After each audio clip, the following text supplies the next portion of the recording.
नमस्कार, स्वागत है आपका। आप देख रहे हैं हमारा उत्तराखंड में हूं आपके साथ सोनाली तोमर। रुक करेंगे खबरों की, लेकिन उससे पहले हेडलाइंस। उत्तराखंड कोरोना से कोहरा में पहली बार 24 घंटे में 96 मरीज की हुई मौत। 5703 नए संक्रमित मामले आए सामने। हरिद्वार में कहर बरपा रहा कोरोना, बढ़ने लगी शवों की संख्या। शमशान घाट में अंत्येष्टि के लिए नहीं मिल रही जगह। उत्तराखंड सरकार का बड़ा फैसला, कुंभ का अंतिम शाही स्नान संपन्न होते ही हरिद्वार में 3 मई तक लागू कोविड कर्फ्यू। प्रदेश में मास्क नहीं लगाने वालों से जुर्माना वसूलकर पुलिस मुफ्त देगी 4 मास्क। योजना के लिए मुख्यमंत्री राहत कोष से 1 करोड़ रुपए जारी। आईजीजीएल काशीपुर से अब मिलेंगे 10 टन ऑक्सीजन कैप्सूल। शासन से कैप्सूल मंगवाने के लिए ट्रक की भी मांग। कोरोना की दूसरी लहर में उत्तराखंड को मिले 7,500 रेमडेसिविर इंजेक्शन। स्टेशन प्लेट पे देर रात पहुंची थी। आप देख रहे हैं के न्यूज, खबरों का सारथी। इस वक्त बड़ी खबर आ रही है उत्तरकाशी से, जहां नगाड़ गांव कुर्सी मोटर मार्ग पर घोर लापरवाही देखने को मिली। प्रधानमंत्री सड़क योजना में मिला घोटाला।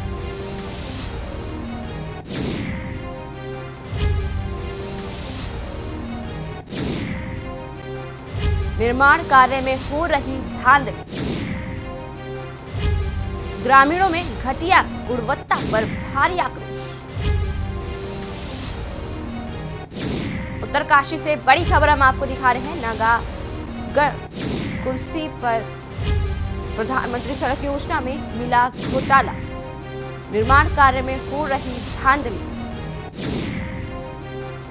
ग्रामीणों ने घटिया गुणवत्ता पर भारी आक्रोश जताया। बड़ी खबर हम आपको दिखा रहे हैं उत्तरकाशी से, जहां नगाड़ गांव कुर्सेल मोटर मार्ग पर घोटाले की खबर सामने आ रही है। तस्वीरों के माध्यम से हम आपको दिखाएंगे किस तरीके से यहां पर निर्माण कार्य के घोटाले की खबरें सामने आ रही है। आप देख सकते हैं कि किस तरीके से यहां पर देख सकते हैं कि सड़क किस तरीके से घटिया माल का प्रयोग किया गया है इसको बनाने के लिए, जबकि सही प्रयोग किया जाना चाहिए, लेकिन घटिया सामान का प्रयोग किया जा रहा है। देख सकते हैं कि किस तरीके से ये रोड जो है खुदती हुई दिखाई दे रही है। आराम से ये उखड़ सकती है।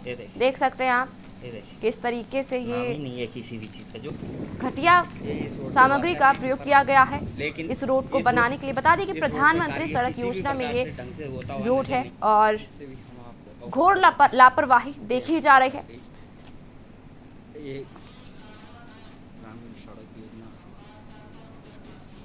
इसी के साथ हमारे साथ उत्तरकाशी से अमित रावल जुड़ चुके हैं। जी अमित जी, इस पूरी जानकारी के लिए बताइए कि क्या जिस तरीके से ये सड़क देखने को मिल रही है, घटिया सामान का प्रयोग किया गया है, आपके पास क्या है पूरी जानकारी? जी सोनाली, मैं ये बता दूं कि ये जो सड़क है ये नंगाड़गांव कुर्सिल मोटर मार्ग है। इसकी जो लंबाई है ये 10 किलोमीटर की है। ब्रिडकुल विभाग द्वारा ये सड़क बनाई जा रही है, जो ग्रामीणों ने के द्वारा इसमें जो है वीडियो वायरल की गई है। जी, हम आपसे जानना चाहते हैं, जिस तरीके से ये रोड सामान का प्रयोग किया गया है, वो भी घटिया सामान का प्रयोग किया गया है, प्रधानमंत्री सड़क योजना में ये घोटाले जैसी खबरें सामने आ रही है, इसको लेकर के क्या आपके पास जानकारी है? जी सोनाली, जो ये इसमें जो बिल्कुल घटिया प्रकार की सामग्री का इस्तेमाल किया जा रहा है। जैसे ही डामरीकरण हो रहा है, उसके जो है 1-2 चंद घंटों में जो है इसका जो है पेंटिंग उखड़ रही है, जिसमें जो है ग्रामीणों में काफी आक्रोश देखने को मिल रहा है। के न्यूज इंडिया ने भी जो है इस प्रकार की कई खबरों को जो है पहले प्रमुखता से भी बार बार दिखाया है। भले उसमें जिला प्रशासन ने ऐसे सड़कों को कई मामले संज्ञान लिए हैं, लेकिन अब ये देखना होगा कि आखिर जिला प्रशासन निर्माण कंपनी जो है क्या कार्रवाई करती है। जी अनिल, हम आपसे जानना चाहते हैं कि उत्तरकाशी जैसे शहर में, पहाड़ी इलाके में अगर इस तरीके से सामान का प्रयोग किया जाएगा तो बड़ा हादसा भी हो सकता है। सोनाली, ये कोई पहली बात नहीं है। ये जो है पहाड़ी एरिया में जो है लोगों का काफी आवाजाही होती है, दूर दराज से लोग बाग आते जाते रहते हैं। उसमें जो है कहीं ना कहीं हादसे भी होते हैं, जिसमें जो है लोगों को मतलब कई बार जो है समाचार भी मिलते हैं। जी अनिल, इस पूरी जानकारी के लिए आपका बहुत बहुत शुक्रिया। ये देख तो हम आपको बड़ी खबर दिखा रहे हैं, जहां घटिया गुणवत्ता पर भारी आक्रोश जताया है ग्रामीणों ने। तस्वीरों के माध्यम से हम आपको दिखा रहे हैं कि ये सड़क प्रधानमंत्री सड़क योजना में ये घोटाला मिला है। लेकिन इस वक्त हरिद्वार से बड़ी खबर आ रही है, जहां जिले में आज से 3 मई तक संपूर्ण कोविड कर्फ्यू। प्रदेश में निजी वाहनों के आवागमन पर भी रोक लगा दी गई है। हरिद्वार से बड़ी खबर हम आपको दिखा रहे हैं, जहां आज से 3 मई तक कोविड कर्फ्यू लगा दिया गया है। शव यात्रा में 20 से ज्यादा लोगों के शामिल होने पर भी रोक लगा दी गई है। अस्थि विसर्जन में 5 से अधिक लोगों को अनुमति नहीं दी जा रही है। शादी समारोह में 50 लोग हो सकते हैं शामिल। दुकानों को शाम 4 बजे तक खोलने की अनुमति दी गई। शासकीय अवकाश सेवा के कार्यों पर भी जिलाधिकारी श्री रविशंकर ने जारी किए ये आदेश।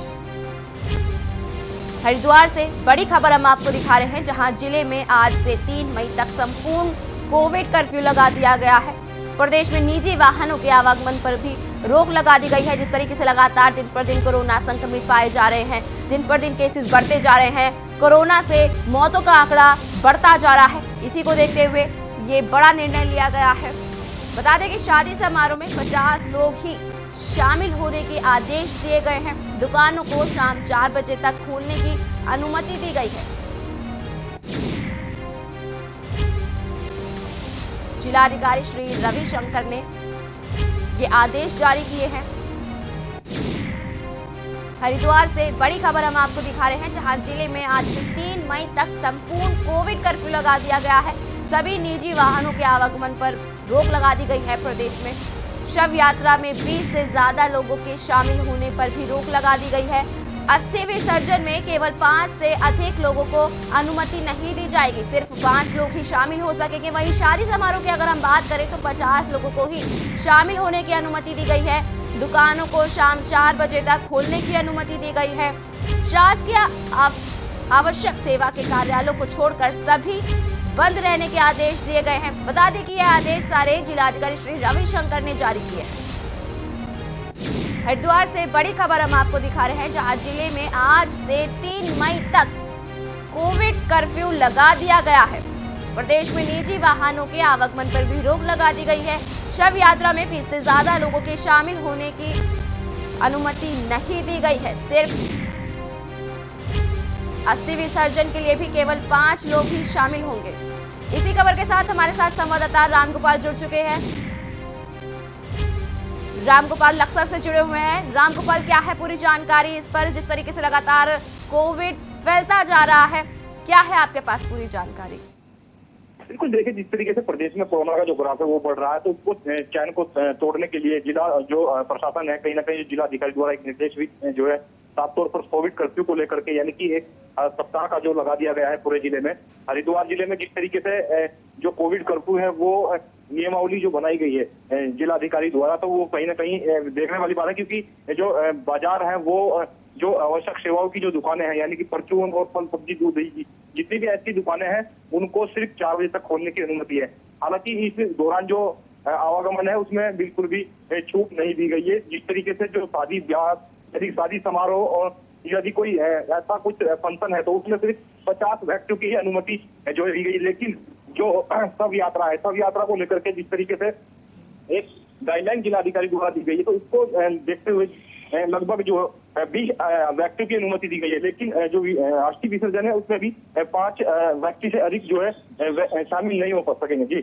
जी रामगोपाल, हम आपसे जानना चाहते हैं, जिस तरीके से कोविड कर्फ्यू फैलता जा रहा है और लगातार कोरोना वायरस फैलता जा रहा है और कोविड कर्फ्यू लगा दिया गया है, इससे क्या राहत मिलेगी कोविड चेन को तोड़ने के लिए?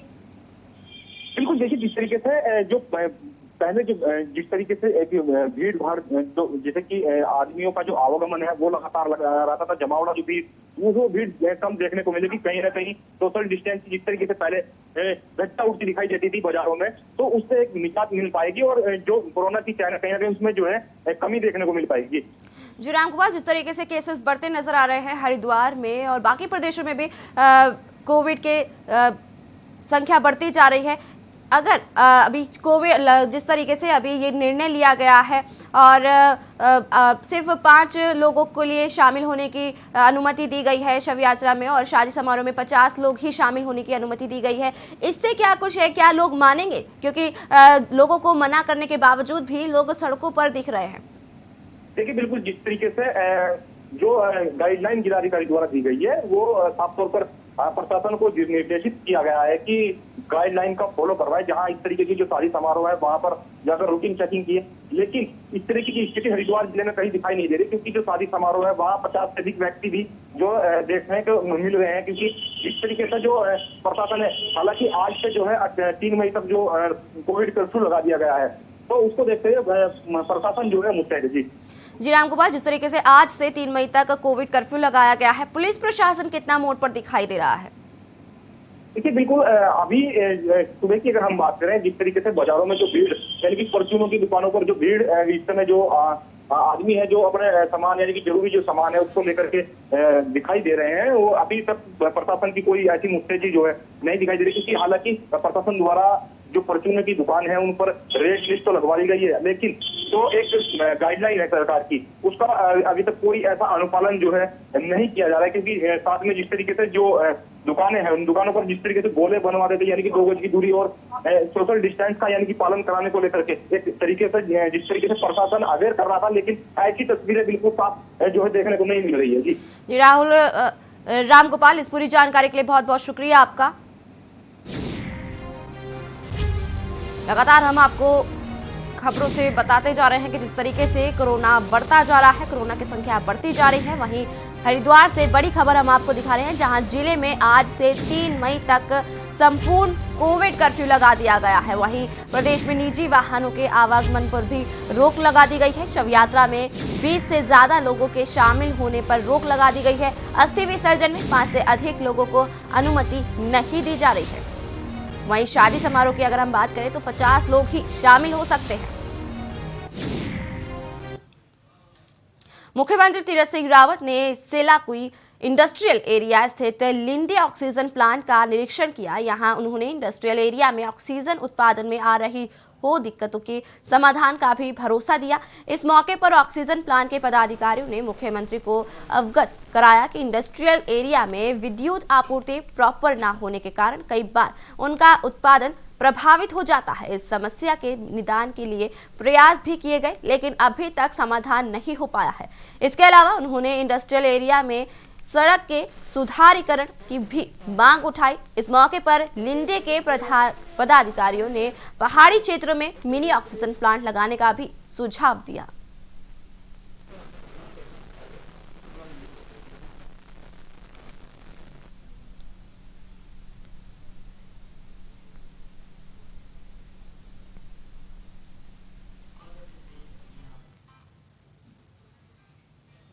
खबर बेरीनाग से है, जहां थल दौरे पर आए प्रदेश के कैबिनेट मंत्री बिशन सिंह चुफाल ने रामगंगा नदी किनारे बन रहे सुरक्षा तटबंध का स्थलीय निरीक्षण किया। इस दौरान उन्होंने विभागीय अधिकारियों से तटबंध कार्य की प्रगति के बारे में जानकारी ली और अवशेष कार्य बरसात से पहले पूरा करने के निर्देश दिए। आपको बता दें कि थल में बरसात के मौसम में रामगंगा नदी उफान पर रहती है, इससे बाढ़ का खतरा बना रहता है, जिसके देखते हुए राज्य सरकार द्वारा सिंचाई विभाग के माध्यम से 3.25 करोड़ की लागत से रामगंगा नदी किनारे सुरक्षा तटबंध बनाने का कार्य किया जा रहा है।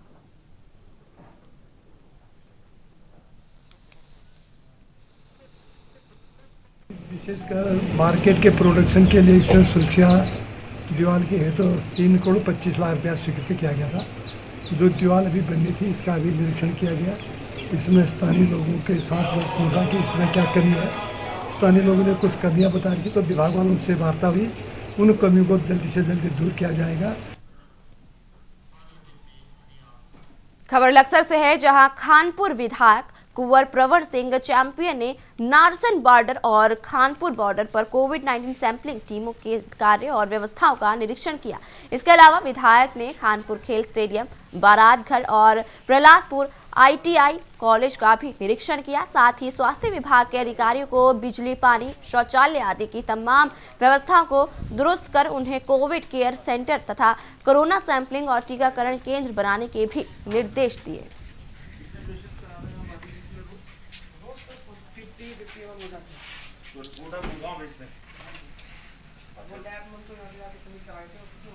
कब तक आ जाती है?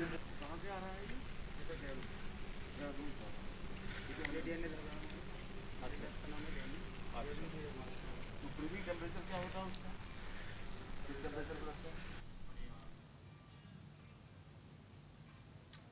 2021 के महाकुंभ के शाही स्नान पूरा हो चुका है। हर की पैड़ी ब्रह्मकुंड पर साधु संतों के स्नान किए गए थे, जिसमें सर्वप्रथम निरंजनी अखाड़े, उसके बाद जूना और उसके सहयोगी अखाड़े और फिर बैरागी साधु संत और उदासीन अखाड़ा ने हरिद्वार के हर की पैड़ी ब्रह्मकुंड पर शाही स्नान किया और वहीं पूरे महाकुंभ क्षेत्र के गंगा घाटों पर 22,591 श्रद्धालुओं ने 2 बजे तक गंगा में आस्था की डुबकी लगाई। वहीं ब्रह्मान बाबा ने कहा है कि जिसने और दूसरे महाकुंभ पर मां गंगा में आस्था की डुबकी नहीं लगाई, अगर उसने मां गंगा में स्नान कर लिया तो उसको महाकुंभ के सारे पर्व के फल भी प्राप्त हो जाएंगे। और जो लोग देश विदेश में बैठे हैं उन्होंने यदि मां गंगा में स्नान नहीं किया तो अपने आसपास की नदियों में स्नान करने से भी फल प्राप्त कर सकते हैं।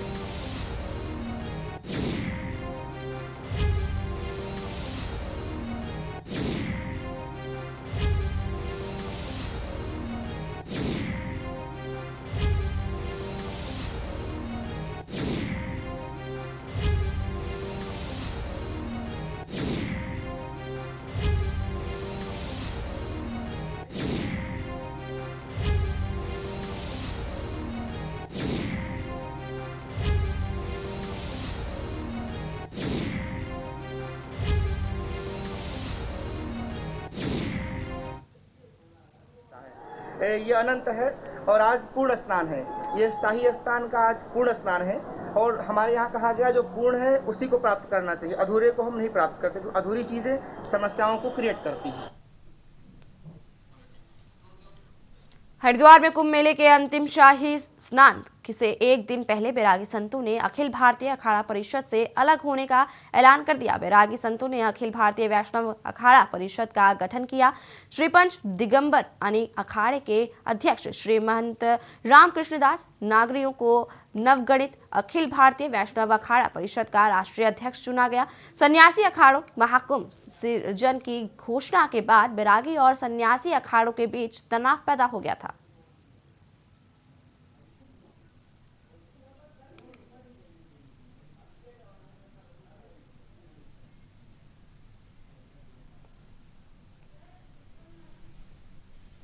ज्ञात होगा कि हम 3 महीना पहले अखाड़ा परिषद भंग कर चुके थे और उसके बाद खींचातानी करके लोग अखाड़ा परिषद को लेके चल रहे थे धक्का पलट, परंतु कोई अखाड़ा परिषद की मान्यता नहीं थी। ये बिल्कुल बेबुनियाद अखाड़ा परिषद थी और अपने विचार और व्यक्तित्व से उन लोगों ने अपना भिन्न कार्य किया, जिसे मजबूर होकर कल हम लोगों ने अपना नया वैष्णव अखाड़ा परिषद का गठन कर लिया। खबर देहरादून से है, जहां प्रदेश में लगातार बढ़ते कोरोना के मामलों से सरकार की चिंताओं के साथ साथ जिम्मेदारी भी बढ़ चुकी है। एक तरफ सरकार को कोविड-19 संक्रमण से आम जनता को भी बचाना है, तो वहीं राज्य में कोविड-19 की गाइडलाइंस को भी फॉलो करना है।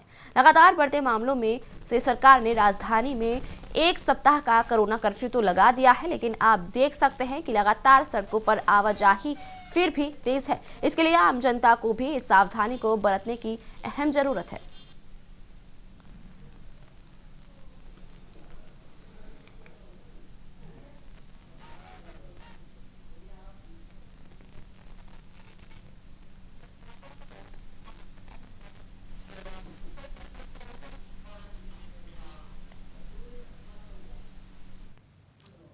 खबर काशीपुर से है, जहां जनपद उधम सिंह नगर में डीएम द्वारा जारी लॉकडाउन की नई गाइडलाइंस के अनुपालन को लेकर पुलिस एक्शन मोड में दिखाई दे रही है। 3 मई तक ये नई गाइडलाइंस जारी की गई है, जिसमें 12 बजे से पूर्ण लॉकडाउन लगा दिया गया है। साथ ही 12 बजे से पहले आवश्यक सेवाओं की दुकानें ही खुली रहने के निर्देश दिए हैं, जिसके चलते पुलिस ने 12 बजे बाद बाजार में निकलकर कई दुकानदारों को हिदायत देकर छोड़ दिया, तो कुछ दुकानदारों का चालान भी काटा गया। वहीं अनावश्यक आवाजाही करने वाले लोगों के भी चालान किए गए। सीओ सिटी ने बाजार की पूरी कमान को संभालते हुए बाजार बंद कराया, साथ ही नई गाइडलाइंस के अनुपालन की भी हिदायत दी। जबकि इस मौके पर कई जगहों पर पुलिस और दुकानदारों के बीच तोखी नोकझोंक भी हुई।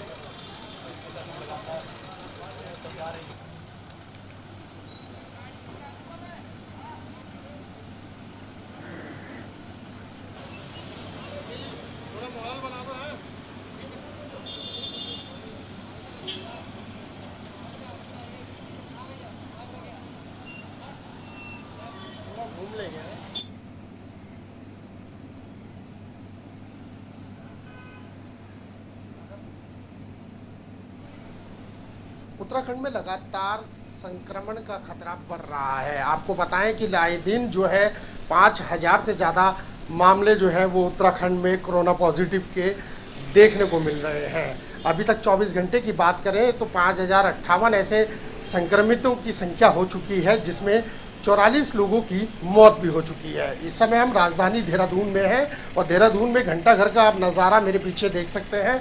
लगातार जो चेकिंग का अभियान है वो इस समय चल रहा है और साथ ही सरकार ने जो जिला अधिकारी हैं उन्होंने साफ निर्देश दिए हैं कि जो लॉकडाउन है, जो कोरोना कर्फ्यू है, वो 3 मई तक लगातार जारी रहेगा, जिसमें तमाम अन्य राज्यों से आने वाले जो लोग हैं उनको RT-PCR की रिपोर्ट जो है नेगेटिव दिखानी अनिवार्य होगी, तभी उनको जो है राजधानी में जो है दाखिल किया जाएगा, अन्यथा उनको वहीं से बॉर्डर से जो है वापसी कर दिया जाएगा। लेकिन साथ ही सबसे बड़ी जो समस्या है, लगातार कोविड जिस तरीके से मैंने बताया कि अपना पैर जो है वो पसार रहा है, तो कहीं ना कहीं अब जो संक्रमण का खतरा है वो प्रदेश में देखने को लगातार मिल रहा है। जर्नलिस्ट लईक अहमद के साथ में राजेश वर्मा, के न्यूज़ इंडिया, देहरादून।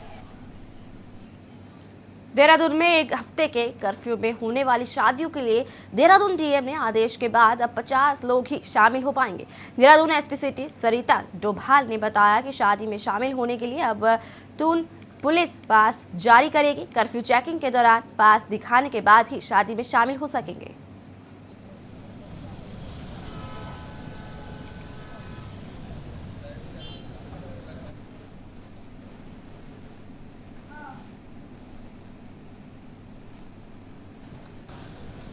जो इसमें गाइडलाइंस आई हैं उसमें 50 लोगों की परमिशन का उसमें गाइडलाइंस जारी हुई हैं, जिसके लिए उनको परमिशन दी जाएगी। साथ ही उन लोगों के 50 लोगों के पास जारी किए जाएंगे, तो उसी आधार पर हम उन लोगों की चेकिंग करेंगे। बागेश्वर में गरुड़ के 2 शिक्षकों की कोरोना से मौत से शिक्षक और कर्मचारी संगठनों में गहरा आक्रोश व्याप्त है। शिक्षक और कर्मचारी संगठनों ने कहा कि बिना सुरक्षा के वे कोविड ड्यूटी नहीं करेंगे। जिलाधिकारी की बैठक में महामारी में जनप्रतिनिधियों से सहयोग की अपेक्षा की गई। वहीं शिक्षक और कर्मचारी संगठनों ने नेता चेतावनी दी कि समुचित सुरक्षा व्यवस्था उपलब्ध नहीं कराई गई तो वे कोरोना संबंधी ड्यूटी नहीं करेंगे। साथ ही इन कार्यों का पूर्ण विरोध भी करेंगे। इस संबंध में उन्होंने एसडीएम को ज्ञापन भी सौंपा है।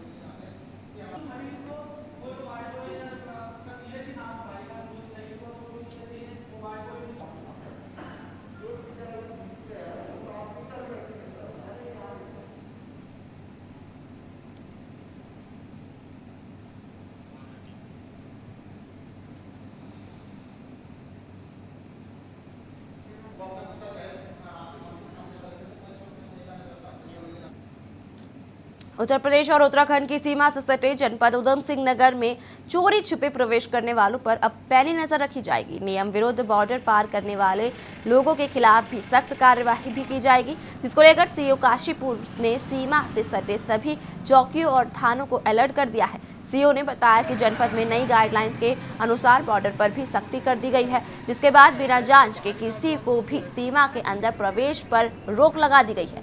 यदि कोई चोरी छिपे प्रवेश करता हुआ पकड़ा जाता है तो उसके खिलाफ कठोर कार्यवाही भी की जाएगी।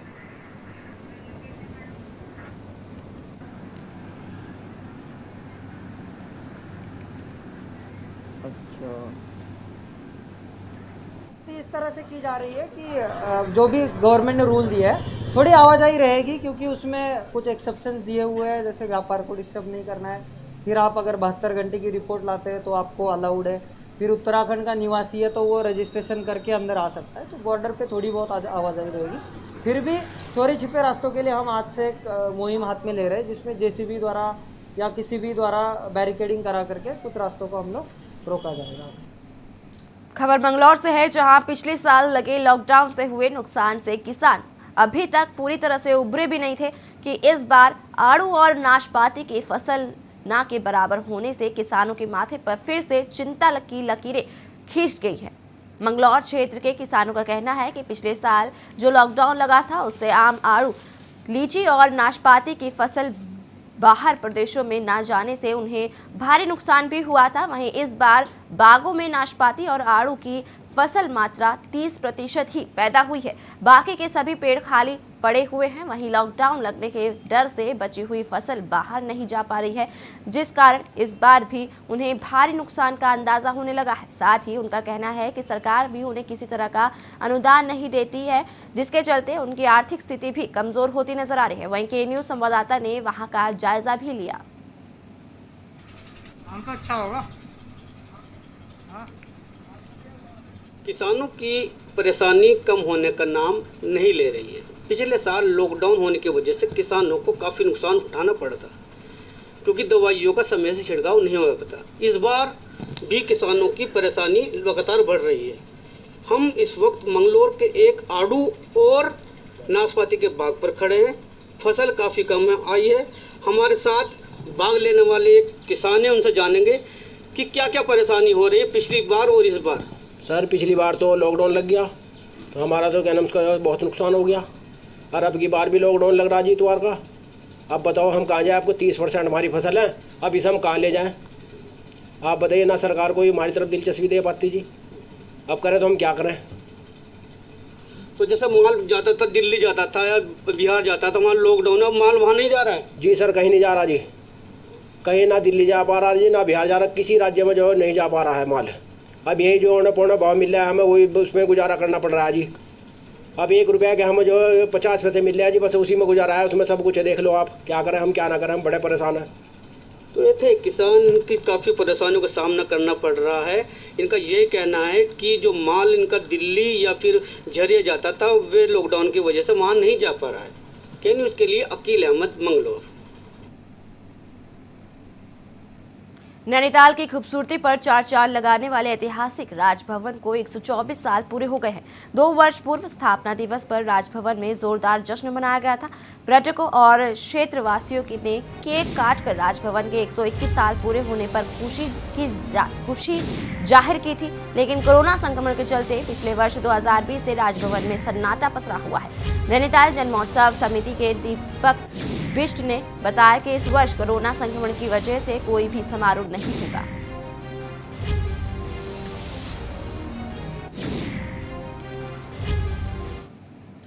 फिलहाल को इतना ही। बाकी की तमाम खबरों को जानने के लिए आप देखते रहिए के न्यूज़ इंडिया।